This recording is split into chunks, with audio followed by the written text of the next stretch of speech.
Okay, well, hello everyone. Welcome and thank you very much for joining us for this session on hedgerows. Apologies for the slightly late start. We had a few technical issues, but we're raring to go now. So just to introduce myself, my name is Staley and I work at the UK Centre for Ecology and Hydrology in Oxfordshire. And over the last 10 years, I've spent a fair bit of that time researching how hedgerow management can affect the plants and other wildlife that use this important habitat. So we've got three speakers with me here today who are going to be giving their different perspectives on the conservation and role of hedges, and they'll be speaking from their personal experience of conserving and managing this key habitat. But just before I hand over to the first speaker, I've got a brief introduction to hedgerows. So if I can have the first slide for that, please, that would be great. And just to start off, so hedgerows are familiar to many of us, but for those who may be less familiar, what is a hedgerow? Well, here in the UK, we define them as being a boundary line of trees or shrubs, or both, that's over 20 metres long and less than 5 metres wide. And that definition also includes both the herbaceous vegetation, so we can see some nice flowering plants in front of the woody vegetation there, and also any bank, wall, ditch or tree that grows within 2 metres of the centre of the hedge. And hedges really are the typical boundary features in much of northwestern European farmland, and particularly in these intensively lowland farmed areas, they can be the main or sometimes the only semi-natural habitat. They're found in 26 European countries, and also in North America and elsewhere in the world. Okay, so why do we think hedgerows are important? Well, they provide fantastic support for wildlife. So they provide food, habitat, and you can see on the photo there lots of berries which might be used by birds over winter or mammals. And so they support wider biodiversity, but also some of our threatened species. And a recent report suggested that if we lost a lot of hedges here in England, 82 conservation priority species would face population declines as a result. Hedgerows also provide the connections between other semi-natural habitats. Potentially for things like woodland specialists moving between bits of woodland, but also lots of species move along hedges just as part of their sort of daily foraging movements. And there's a potential for this role to increase under climate change. So hedges also provide a lot of ecosystem services. So some of the biodiversity that they support may help with pollination and also with pest control. But in addition, hedges can help to prevent floods or reduce flood risk through water regulation, conserve soil. They can help with the capture and storage of carbon and also provide shelter and shade for livestock. And I think there's also a big cultural history associated with hedgerows. And for many of us who've grown up in areas where the landscapes are hedged, we kind of see hedgerows as part of the aesthetic of that landscape. And because of their importance, hedgerows are protected in lots of countries. So here in the UK, they're a habitat of principal importance for conservation, and they're also protected by the hedgerow regulations, which prevents them being removed in most circumstances. And across Europe, there is either national or regional legislation which also protects them, for example, in Germany, Belgium and France. And recently, there's been quite a lot of policy interest in hedgerows here in the UK, and there are some quite strong policy drivers coming through for potentially the expansion of hedgerows. So in 2020, the UK Climate Change Commission published their net zero report, and in it they recommended that the extent of hedges in the UK be increased by about 40%. And then slightly more recently, there's been another report from Natural England suggesting that in order to support wildlife in this case, hedgerow extent should increase by about 60%. Now, the National Farmers Union has also sort of joined in this discussion, and they published a document called Achieving Net Zero last year. And there they suggested that it might be good if hedgerows were allowed to grow larger, so taller and wider, in order to capture more carbon. And the last bit of policy is that under agri-environment schemes here in the UK, farmers can receive payments for sensitive management. And that's likely to be ongoing. Our agri-environment schemes are being revised at the moment, but I think that will remain part of them. Okay, so that's just a sort of brief whistle-stop tour of hedgerows and the potential that they might be expanding here in the UK due to a number of drivers. But I don't want to take any more of the time. So just to say, if you have any questions, please do put them in the chat. But I will hand over now to Nigel, who's also based in the UK, and is going to pick up and tell us a bit more about sympathetic management of hedgerows. Thanks.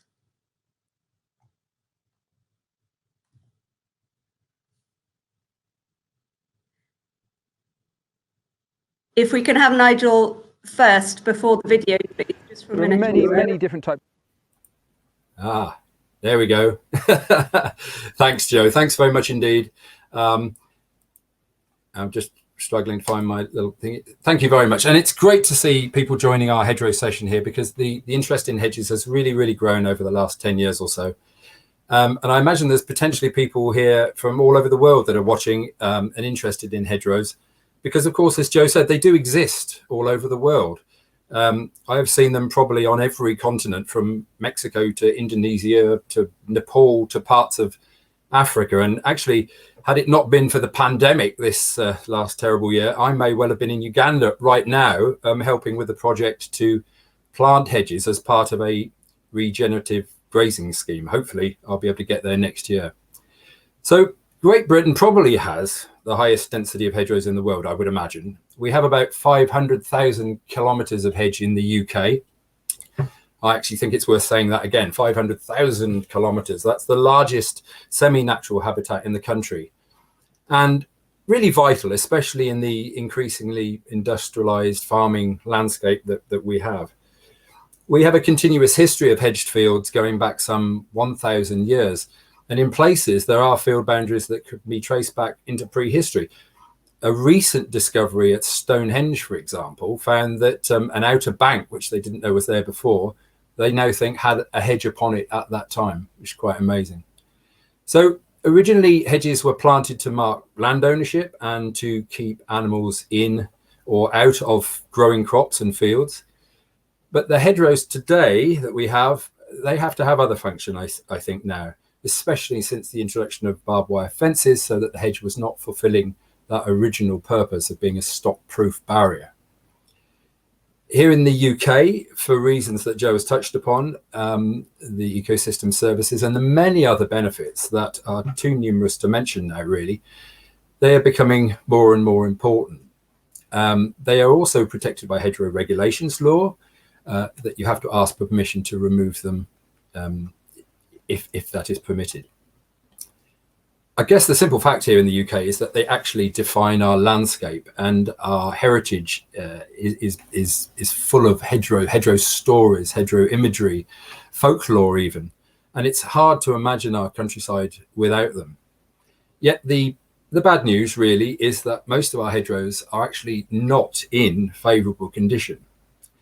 And if we look particularly at hedges in the arable areas, then only 12% in the 2007 countryside survey, only 12% of managed hedges were in favourable condition.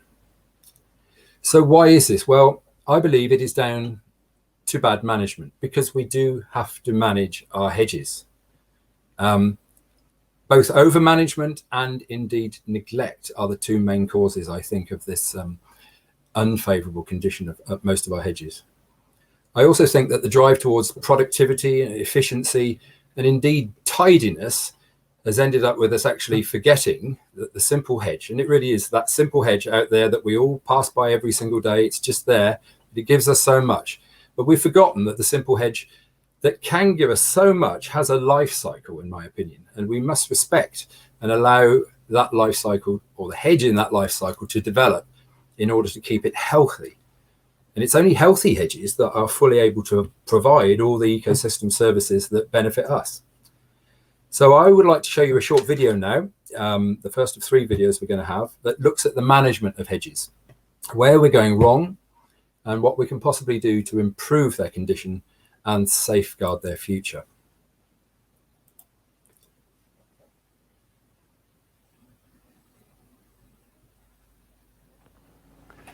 There are many, many different types of hedgerow throughout the country, and each one of those types represents a stage of the life cycle of a hedge. Hedges are dynamic things and they're constantly changing, and management is so important. One of the biggest problems we have with management throughout the country is over-trimming. The most common method of managing hedgerows in the UK is regular trimming with a tractor-mounted flail. Whilst undoubtedly a most effective machine, hard annual trimming at the same height not only stops blossom and berries forming, but it can over time cause a huge deterioration in structure and even threaten the survival of the hedge itself. Here I'm walking down a hawthorn hedge. It's been trimmed at the same height for many, many years. The stems are really, really big. Here's a gap. This would have been full of hawthorn once. I know it would have been a full hedge because I can see signs of old laying many, many years ago, probably from the 1940s. So this would have been a thick hedge once, but now the gaps are starting to arrive. Here, this is one tree. It's about 6 meters wide. The stem is about a good foot in diameter. So it's starting to look like a table. It's starting to look like a mushroom. There's nothing underneath. There's no nesting space. There's no protection from the wind or anything coming through the bottom of here. And this hedge is slowly and surely disappearing. In fact, as we come down here, this is a dead one here. I can break that off. And this here, this is dead. And the rest of it is nothing. This hedge is imperceptibly disappearing through over-trimming. So trimming hedges with the flail machine needn't be the end of the world. It can be done really nicely and well, and actually sympathetically. And this hedge has been trimmed very lightly. Can you see? It's just like it's brushing along the edge of it. It's just coming out a little bit, incrementally increasing the volume of the hedge. It's not splattering anything. And actually by cutting incrementally, there are actually quite a few berries just on the tips. At the opposite end of the scale, no management at all, the neglect of a hedge will also degrade its condition and reduce its value for wildlife as it becomes over-mature and gappy. I happen to be standing by a hedge which I think really is in good condition at the moment. It's about 3 meters tall. It's got lots of different species. Just standing here I can see hawthorn, privet, wayfaring tree, there's some maple, there's some spindle. It's a rich hedge. It's alongside an old Chilterns footpath. It's not being trimmed every single year. That's why we have berries on it. This is a really good hedge. It's solid all the way down to the base. There's a real shelter in there for nesting, for wildlife to travel up and down. It's a complete habitat. The fact that there's different species means that we will have flowering plants throughout the season. So this to me is a really, really good hedge. Hedges don't stay in this same condition always. They will change. They get older. The stems within get older. And that's why we have to rejuvenate a hedge periodically every 30 or 40 years. Either by cutting to ground level, which is called coppicing, and then up comes new growth and you start the life cycle again, or hedge laying. So this is hedge laying. It's not unique to Great Britain. It's found on the continent as well, although it's nearly extinct. But this has been carried out in England for hundreds and hundreds of years. And basically before wire fences were invented, people had to stop animals getting out or even into a field. And so they planted hedges and cut them through at the base. There's a long cut on an old piece of maple. I've cut diagonally through the stem, leaving just a small, maybe 1 centimetre at the hinge end, as we call it, and that's enough for the goodness to travel up through the stem. And every one of these has been cut in the same way. This is a Midland style hedge. There are about 20 different styles of hedges in the UK. But the thing that's common to all of them is this method of cutting and the fact that all this is alive. It's a living fence. So I'm now going to go and get the next one down to give you an idea of how we place it. So here I'm making the cut with an axe. We can do it with a chainsaw as well. And when it's nearly thin, I'll give it a bit of a tug. And it should come down nicely into the hedge.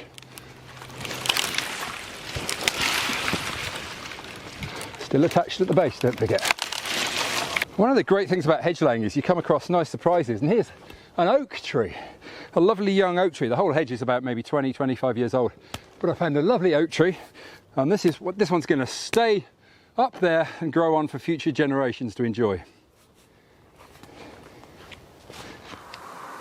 Hedgerow trees are a hugely important part of the whole hedgerow ecosystem and iconic features of our landscape. The most common hedgerow tree is the ash, which is now sadly under threat from ash dieback disease. We must encourage large-scale new planting and protect those that remain. We're rapidly learning that hedgerows are very important in our fight against climate change. They actually take in carbon, they store carbon. The combination of the undisturbed ground, the carbon storage in the roots and in the ground and in the woody structure really does help to soak in carbon. Hedgerows can only really do that effectively if they're healthy. I hope I've given you a brief overview of how important it is to manage our hedges sympathetically, allowing them to slowly develop through a life cycle before rejuvenating them once again. If we can maintain a healthy stock of hedgerows throughout the country, they in turn will be more able to provide the many ecosystem services that benefit ourselves and the wildlife of the countryside. Looking forward, they're going to be so important in helping to store carbon, but they need to be healthy to do so. Perhaps they are the ultimate hedge fund that we should all invest in.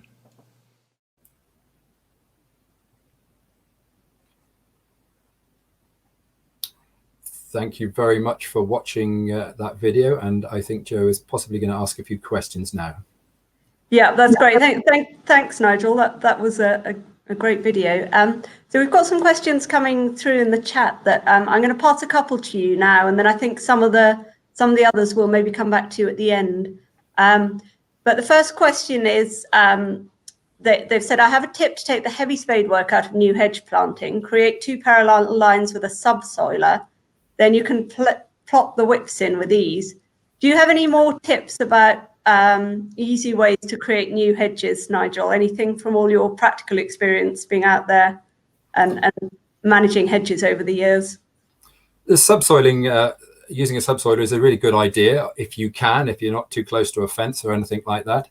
I think you have to think right back to even in the concept of planting your hedge. When you've decided where to plant your hedge, it may be connecting to woodlands or along a fence, is the preparation before you plant. I think that's quite important.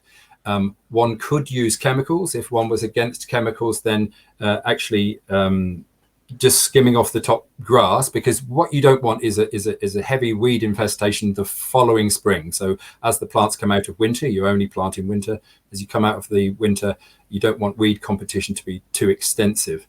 You can buy weed mats, quite expensive over long distances, to stop that weed. You can put down mulches. As far as easing the actual planting thing, apart from our friend's idea of the subsoiler, it is probably just hard spade work, to be honest, and that can vary with the type of soil that you've got, from very easy soil to really heavy clay.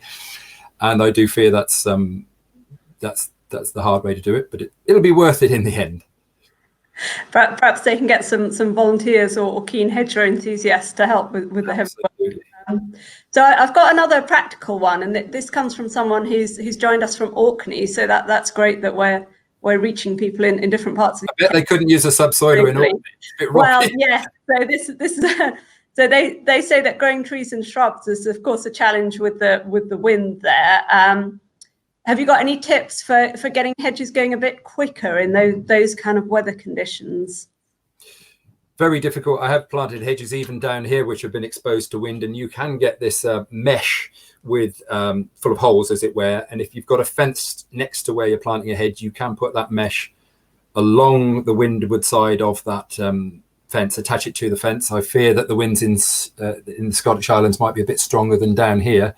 I guess, although I'm all for planting hedges, you have to plant hedges where they are needed and have been, and if there is a limiting factor to where you can plant the hedges, then unfortunately that may be the harsh reality. And if the winds are really going to be that bad, is it the place for a hedge? But it can be done, and it may be very slow growing. That's the problem. Okay, brilliant, Nigel. And just one more, I think, before we get to the next person. So this is from someone who's going to be planting a new hedge this winter. And they say they're trying to limit the number of plastic tree guards they use. But if they do plant a mixed thorn hedge this year, will it end up, it might end up being eaten by deer, obviously. Would the plants come back if they were browsed by deer? And if not, should they play it safe and use guards? I there are some alternatives to plastic coming out, aren't there, Nigel? So yeah, I mean, the trouble is with plastic guards is they do last. They last literally for 20 years. I'm laying a hedge at the moment, and I'm smashing all this plastic off each stem before I can even get to them. First of all, it's worth remembering that you really have to assess the need for protection on the particular hedge that you're planting.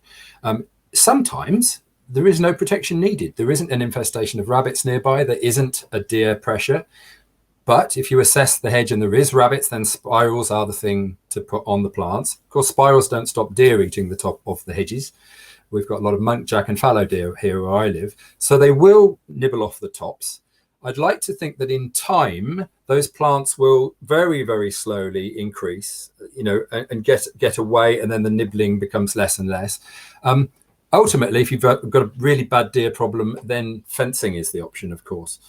It's expensive, I know, but double planting, double guarding the hedge, if you've got livestock, it makes sense as well. And you'll find that deer won't jump into that small space of 1.5 to 2 meters between fences kind of thing. But it's always worth assessing the need for protection at all, because some places you don't need protection. But hurry up the day, I hope, when we can have a biodegradable rabbit spiral. They are out there, but they're not got it right yet, to be honest. Brilliant, thanks, Nigel. Well, there are a lot more questions coming in for you, but I think given the time, we'll have to go to the next speaker and maybe come back to some of those at the end. So thank you very much. Thank you.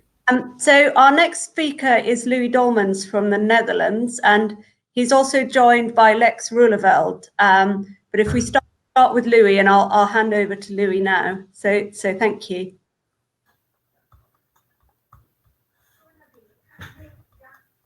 Thank you. Can I start? Am I in? Yep, you're good to go. Okay, thank you. Thank you, Nigel. Good day, everybody. In our video, we will tell you why we think that hedges are important in the Netherlands. The Netherlands is not only a low-laying country, but also with 416 persons per square kilometer, a very dense populated country. We will highlight that, in our opinion, the future of hedges in our country is extremely important. In particular, the extent of their reintroduction in agriculture. And that is what our presentation is about. Let me first introduce myself. My name is Louis Dolmans, and Lex Roeleveld is a friend of mine and a partner in Hedges. I grew up along a river in the Netherlands in a magnificent hedged landscape of arable land, meadows and fruit trees. But that is 70 years ago. From my childhood on to present day, I'm a passionate bird lover. And it is because of birds that I wanted to be a farmer. But I also had a problem, and that was no money and no land. So I was urged to wait for an opportunity. And now we are in 2021, and at this moment I am both chairman and farmer at Doornik Natural Field Foundation since 2010. I have a biodynamic farm that covers 110 hectares along the River Rhine. My farm supplies products to local markets and produces old varieties of grain in symbiosis with field margins, trees, and food forests. Since our start, we also try to initiate and inspire transformation processes into natural farming and agroforestry. For us, agroforestry is the practice of deliberately integrating woody vegetation, trees or shrubs, with crops and or livestock production systems to benefit from the resulting ecological and economic interaction. We try to translate this definition into the production of healthy food within a landscape that can make both us and our visitors happy. The film that we recorded and that you will see in a minute or in a few seconds was recorded in the autumn of 22. If you want to like and enjoy our birds, flowers and insects, you will have to visit us in spring. I suggest that now that we now start with abundance in autumn, and that's what the film is about. Can you play the film, Josh?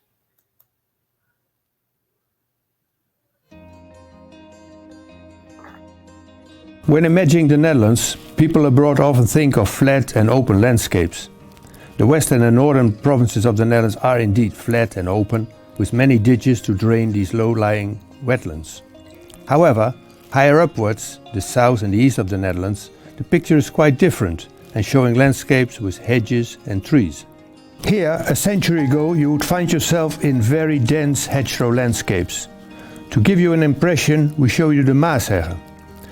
The Maashegge constitutes our densest traditional hedgerow landscape. It's a rare example of how large parts of our country looked like, let's say, 100 years ago. Hundreds of thousands of kilometers of hedges have since been torn up, among others due to the very rigorous land consolidation schemes implemented after World War II to boost our agricultural production. The mosaic of small fields enclosed by hedgerows was transformed in large fields with sometimes hardly any trees or shrubs left. However, since the 1970s, more and more people pleaded for the conservation of hedges and the planting of new hedges. The importance to plant hedges and to manage them sympathetically is now obviously more important than ever.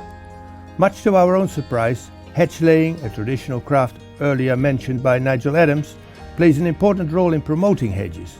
Hedge laying courses are popular and quite amazing, the Netherlands Hedge Laying Championship attracts each year thousands of visitors. Private initiative and landscape volunteers play an important role in both hedge laying and the planting of hedges.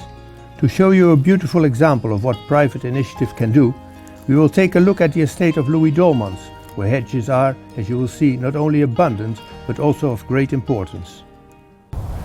Since I started, I try to do everything at once. That means growing old varieties of grains, bringing them to local markets in Nijmegen, and trying to reach both economical and ecological benefit.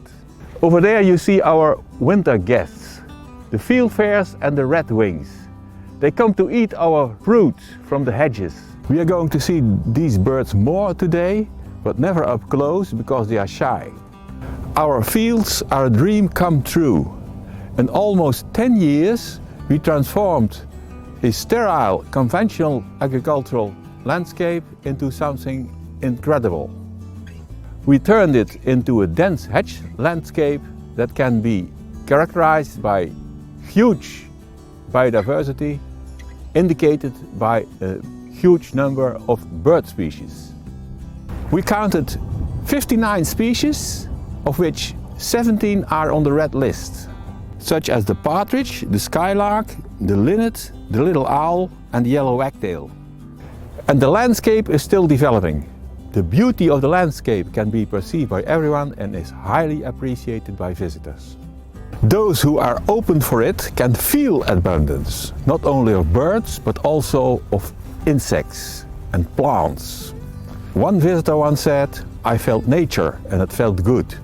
The structure of our fields is very simple.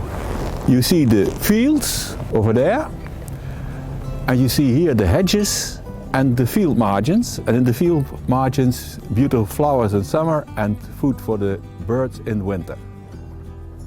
In autumn everybody can see here an abundance of food. Sometimes the shrubs seem to collapse under the weight of their own fruit. This is real abundance, but in a few weeks it will be all eaten by birds. Abundance, like huge biodiversity, is a gift from nature to the farmer for good management. We try to create abundance without knowing exactly what it is. We do this to make sure that every living being can have acceptable life. Because I'm a passionate bird lover and bird protector, birds' life is my starting point for everything. If birds are doing well, so do many other lives. So it makes me happy if I can help my pheasant friends by taking care of enough food, enough shelter and secure nesting places. Over here you see a trimmed hedge with even berries in it, and that is because of good management. On the other side you see late hedges in different kinds, and further on you see a lot of tall hedges, and these tall hedges surround fields on at least 3 sides, everywhere. Let me go back to my introduction, where I stated that we try to do everything at once, including seeking for benefits. In my point of view, a farmer seeks for both economical and ecological profit. Elaborating how this works goes too far. We simply say that the sum of passion and knowledge times networks times empathy is success, namely ecological and economical profit, period. We feel that nature seems to be driven to give us back lost diversity and healing landscape. That's brilliant. Thank you very much, Louis, for that fantastic video, and I enjoyed seeing all those birds and all that wildlife. So we've got lots of questions coming in through the chat, and a couple I'll pass to you now, if that's all right, to you and Lex. So the first one is about, so someone's asked, how can we influence local authorities to promote good hedgerow management when many hedges are privately owned? And I think this is a good one for you to answer, because clearly you've chosen to do what you've done on your farm, you know, as something off your own back. But more broadly, maybe not everyone wants or can afford to take that approach. So do you have any ideas about influencing local authorities for this? Yes, you must learn to know them from inside. And I was lucky to work within government in the General Accounting Office, and as a manager and as a change manager. So I earned a living within government, and I both know central government, local government, provincial government, so they are my friends. And I read letters to my friends and say, do the things you have to do. And well, and it's not to explain in 1 minute, but if you don't have that network yourself, just seek for someone that can help you. It is in the eyes of people I meet, it's extremely difficult to deal with governments, because governments do always things at the wrong moment and the wrong things, and the governments are not trusted by people, and so on and so on. But when you think otherwise, you can deal with government very easily. And the other side, at the other side, you have to be friends with farmers, and also farmers that don't work in the same way as you do, like regular farmers that use chemicals, and I'm a biodynamic farmer. I have friends amongst regular farmers, and I understand what they do, and if I talk to them, they want to help. It's just, the answer is make friends. Okay, great. Thank you very much, Louis. That sounds like good general advice for life, as well as when it comes to hedgerows.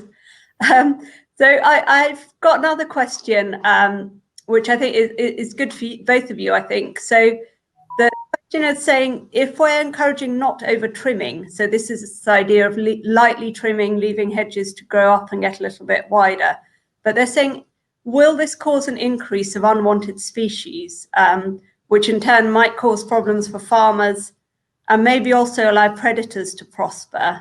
So you've obviously taken this approach, Louis, on your farm over years and sort of observed the wildlife. Have you noticed any problems with the idea of trimming very lightly, and also maybe Lex in with all your experience of hedgerow management? I suggest Lex is starting, because I had a few words already. What do you mean with undesired species, Joe? Animals or plants? I think so. The question has said, will this cause problem for farmers, and also maybe for people who are trying to bring in certain species? So they suggested that it might allow predators to prosper. So I wonder if this is to do with if you have less density at the top of a hedge, where the predatory birds might be able to find it easier to get into nests. I mean, I don't know that that's the context. I'm making that assumption. but I don't know if you've seen any evidence of that. Well, well, no, I think you should have a sort of a mix of hedges, as Louis earlier explained in the video, have a lower hedges which are regularly trimmed, and it's often in the interest of farmers. Having tall hedges, to some extent maybe overgrown, and there are some birds, who like to make their nest, like the pigeons and the magpies, high into a tall hedge. But I'm not aware of particular problems having tall hedges and then sort of having more animals of prey or birds of prey, whatever, causing problems. I'm not aware of that. I mean, I know that people, that some farmers will say, okay, if you have tall hedges, you get a lot of animals like badgers and rats and God knows what, which will do damage. But I think that's at least slightly exaggerated. I can add something. My answer is put nature at the first place, and ecosystems are built up from below. When there's a good soil, there will grow something, and when there are enough insects, there are enough birds, and when there are enough little birds, there are enough birds of prey. And if there are too much birds of prey, the problem is not the bird of prey, but the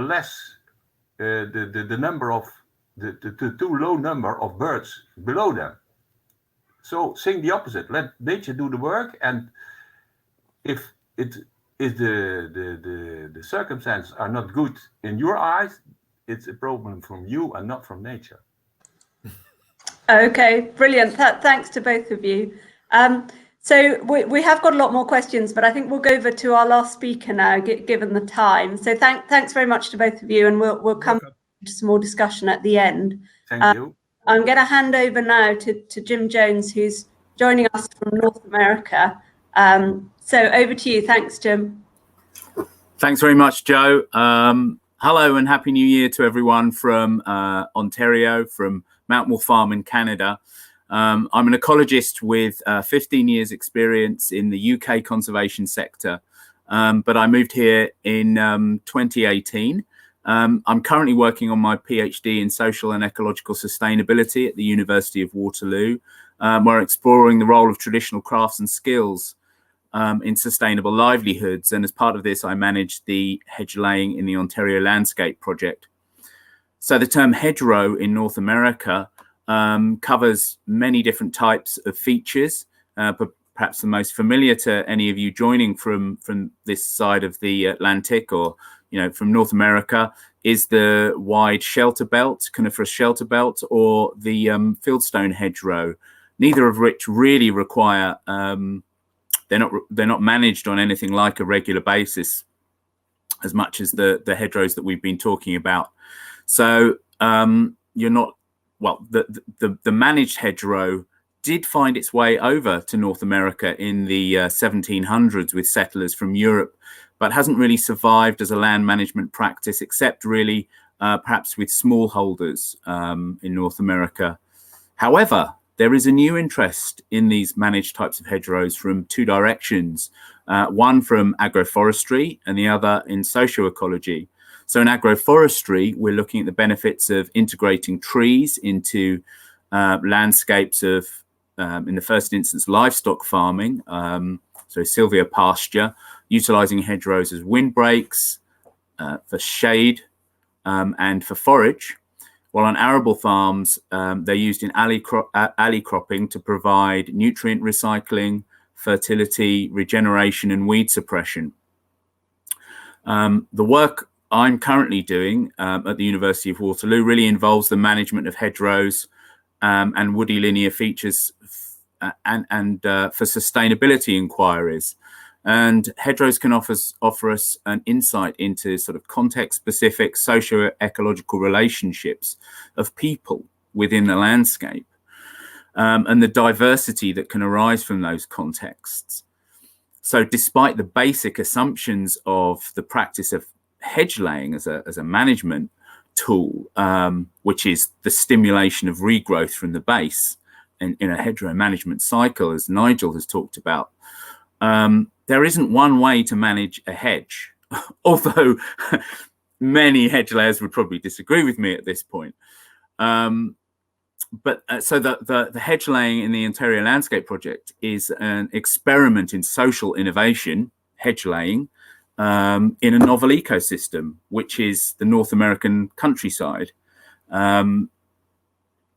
So through creating sort of local, embedded, sustainable livelihoods, people like skills like hedge laying and coppicing, we can pose questions. We can pose questions about things like, will people work again in the landscape in significant numbers, recognizing the social and physical benefits that this brings to individuals and communities, and in developing, and how hedge laying and crafts and skills like this help us develop a renewed sense of place, belonging, and stewardships for landscapes where we live. So I'm just, we'll now go on to a short video about the hedge laying in the Ontario Landscape Project and the newly inaugurated North American Hedge Laying Society, which seeks to keep people who are interested in hedge laying connected with hedgerows and hedge laying, provide education and training in planting, management, and of course celebrate hedgerows and their connections with the landscape. So if we could have the last video, please.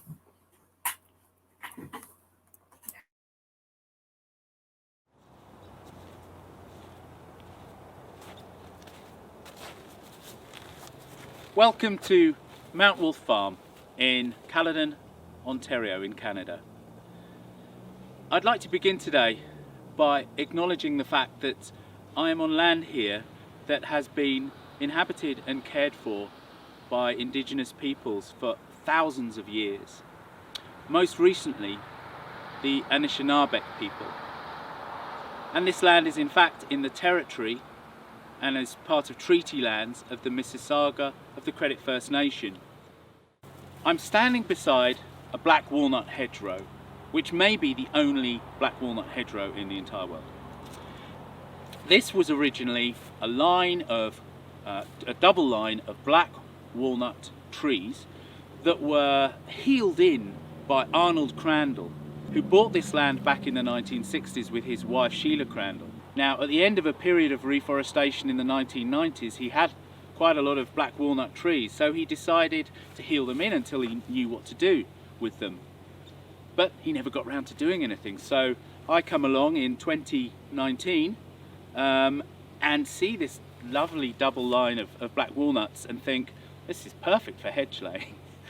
The term hedgerow in North America describes a variety of woody linear features, from conifer shelter belts via scrubby fence rows to fieldstone boundaries with a subset of local forest communities, sometimes up to 10 metres in diameter. Formal management programs are not really associated with hedgerows, although many are a source of firewood. You are very unlikely to come across a European style hedgerow that has been laid in this manner. Perhaps unsurprisingly, however, hawthorn hedgerows of the type being planted extensively in England during the Enclosure Acts were finding their way into the colonies and were very popular amongst gentlemen farmers in Delaware. A second phase of hedgerow planting occurred in the 1830s in the Midwest, where Osage orange, an unrelated but perhaps more ferociously spiked version of hawthorn, was being used as a deterrent to the erosion of the Dust Bowl. However, it's not recorded whether any of these hedgerows were formally laid. Today, a new interest in hedgerows in North America has emerged from two different directions, from agroforestry and from socio-ecology.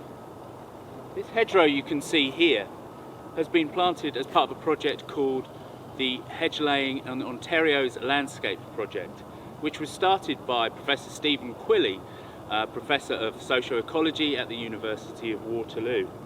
Post-settlement, this landscape has been very much divided in between different land use types, but predominantly we have urban areas, we have agricultural areas, and we have wilderness areas. The concept of a living landscape, what we in England and Europe might call countryside, doesn't exist as strongly out here in Canada or in North America. as it does back in Europe. Here then, the planting and management of hedgerows is exploring themes of collective stewardship, resilience, sense of place, and planning and management. On Mount Wolf Farm, we've now planted over 2 kilometres of hedgerow, and the idea is that in 2030, or when these hedgerows are fully grown, we'll have our first Ontario, Canadian and North American hedge laying competition, to which you're all invited. So, as well as planting hedgerows as part of the hedge laying in the Ontario Landscape Project, we've also been teaching people how to lay hedgerows in traditional styles that you find in parts of the UK. So here I'm at a hedge at Spruce Lane Farm in Caledon. This is European buckthorn, so it's an invasive species. The farmer has a line of buckthorn hedgerows here, and in fact going down the Peel Plain here you can see sort of lines of European buckthorn that have been left by farmers. We're making good way on this hedge, and it's a really good teaching opportunity for people who haven't really come across hedge laying in this part of the world. But these aren't the only hedgerow workshops we're doing. In November 2019, responding to growing local demand, Nigel Adams and I reunited for 2 days of workshops in Ithaca, New York State, at Steve Gabriel's Wellspring Forest Farm. Each day began with a history and theory session before heading out to learn. We worked here on 3 types of hedgerow, 1 line of willows and 2 woodland edges in various states. There was a lot of sighing and groaning at first from the English hedge layer used to purposefully planted hedgerows, but the odd willow sapling healed in to close gaps. The laying was a success. The session saw the informal beginnings of the North American Hedgerow Society, which I have no doubt will flourish once we resume our non-distant social activities. One thing that we should do well to remember is that hedgerows in North America are different from the ones that we find in Europe. So as we go forward, we need to acknowledge the cultural and ecological differences that exist on this continent.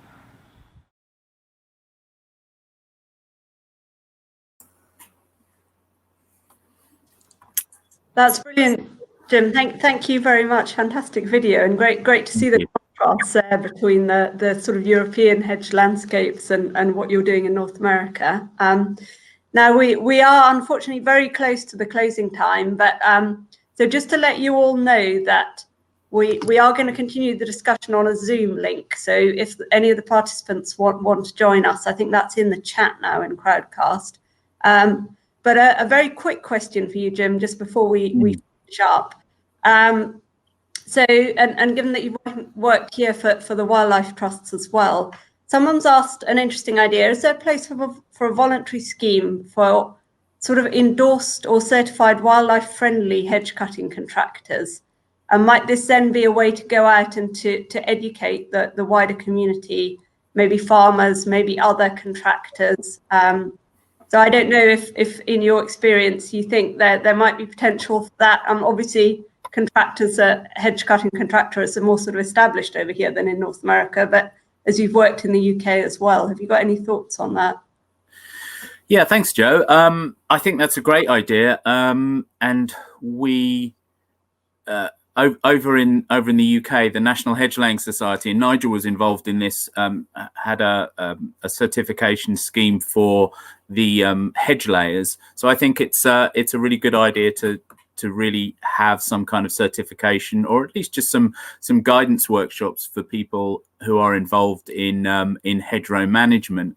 And it's totally something that we're really keen on doing over here. I mean, we're at the very beginnings of this idea in North America of hedgerows and hedge landscapes, and certainly I don't want anyone to think that that suddenly we're going to have the hedge landscapes everywhere here in North America, but getting volunteers involved, getting training. I've done some training with a local conservation authority here who were just really blown away by the idea of planting hedge plants so close together, really. But yes, I think it's an excellent idea to do that, and that's why the organisation Hedgelink exists as well, which which as you know, the three of us, Nigel, Joe, and myself, are part of, and you can visit our website at www.hedgelink.org.uk, and we're seeking to influence the management and legislation around hedgerow care in the UK. So brilliant. Thank you very much, Jim. So I'm afraid we're going to have to leave it there in terms of the Crowdcast platform, but I'd just like to thank all our speakers for giving us such interesting and diverse talks, and the beautiful videos as well. I really enjoyed watching all of those. So there have been a lot of questions that we haven't had time to address, unfortunately, partly with starting a little late. So the link to the ongoing Zoom chat session is there now, and if anyone would like to join us, that would be great. Myself and the speakers will be heading over there now. Okay, so thank you all very much for joining us. Bye.